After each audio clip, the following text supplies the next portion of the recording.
Hello, welcome back to my channel. চলে এসেছি আর একটি গুরুত্বপূর্ণ ভিডিও নিয়ে। এইমাত্র অন্নপূর্ণা যোজনার ওয়েবসাইট থেকে আপনারা স্ট্যাটাস চেক করতে পারবেন। কিভাবে করবেন সমস্তটাই আলোচনা করব। তো ভিডিওটি প্রথম থেকে শেষ অবধি দেখার অনুরোধ রইল। আর আমার ভিডিও যদি আপনাদের ভালো লাগে তাহলে অবশ্যই একটি লাইক করবেন। জেলা থেকে দেখছেন কমেন্টে জানাবেন এবং বন্ধুদের মধ্যে শেয়ার করে দেবেন। আর আমার চ্যানেলটি সাবস্ক্রাইব করবেন নিত্য নতুন আপডেট পাওয়ার জন্য। তো চলুন ভিডিওটি শুরু করি।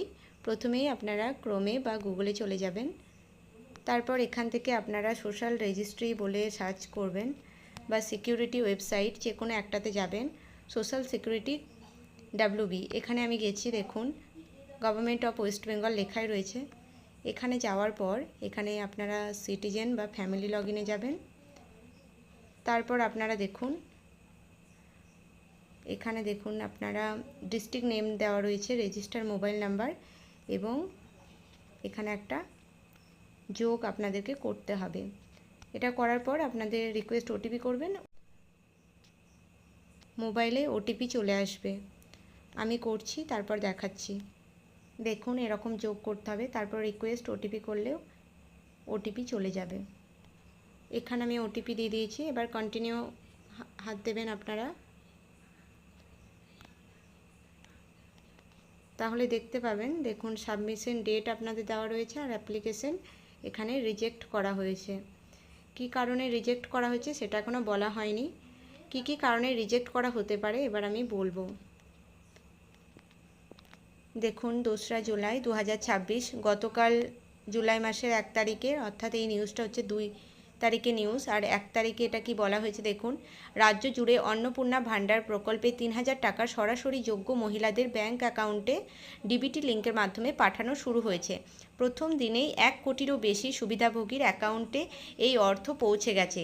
তবে আজ 2 জুলাইয়ের মধ্যেও যাদের অ্যাকাউন্টে টাকা ঢোকেনি তাদের উদ্বিগ্ন না হওয়ার পরামর্শ দিয়েছেন প্রশাসন।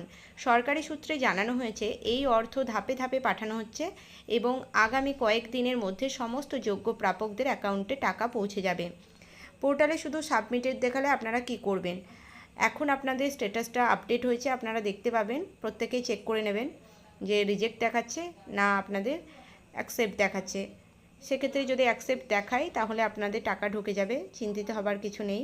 আর রিজেক্ট দেখালে আপনাদেরকে আবার পুনরায় আবেদন করতে হবে। সেক্ষেত্রে এখনও বিস্তারিত কিছু বলেনি, যখন বলা হবে তখন আপনারা করবেন।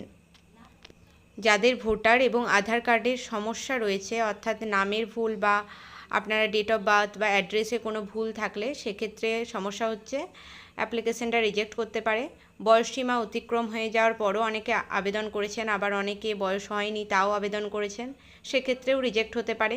ডিবিটি লিঙ্ক না থাকলে রিজেক্ট হতে পারে। সেক্ষেত্রে টাকা পেতে একটু সমস্যা হতে পারে, টাকাটা দেবে কোন অ্যাকাউন্টে। আবার অনেকের ক্ষেত্রে ফর্মে ভুল হলেও, ছোটোখাটো ভুল হলেও অ্যাকসেপ্ট করা হচ্ছে। পশ্চিমবঙ্গে স্থায়ী বাসিন্দা না হওয়া, এই প্রকল্পের জন্য পশ্চিমবঙ্গের স্থায়ী বাসিন্দা হতে হবে, বারবার বলে দেওয়া হয়েছে। সরকারি চাকরি বা পেনশন প্রাপক হওয়া, পরিবারে কোনো সদস্য যদি সরকারি চাকরি করেন বা নিয়মিত সরকারি পেনশন পান সেই পরিবারে এই প্রকল্পের আওতায় আসবে না, তাই ফর্মটা বাতিল হবে।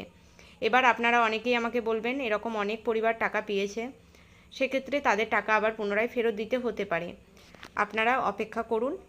শিশুর টিকাকরণ এবং স্কুলিং সংক্রান্ত যদি ত্রুটি দেয়, যদি অনেক ক্ষেত্রে দেখা যায় শিশু সরকারি স্কুলে পড়ে না, বেসরকারি স্কুলে পড়ে, মিথ্যা তথ্য দিয়ে করেছে, সেক্ষেত্রে পরবর্তী ক্ষেত্রে সমস্যা হতে পারে। তো এই ছিল ভিডিওটি ভালো লাগলে অবশ্যই একটি লাইক করবেন এবং কমেন্ট করে জানাবেন আপনাদের স্ট্যাটাস কি দেখাচ্ছে। আর আমার ভিডিও ভালো লাগলে অবশ্যই চ্যানেলটি সাবস্ক্রাইব করবেন। দেখা হচ্ছে নেক্সট ভিডিওতে, ততক্ষণ পর্যন্ত টাটা।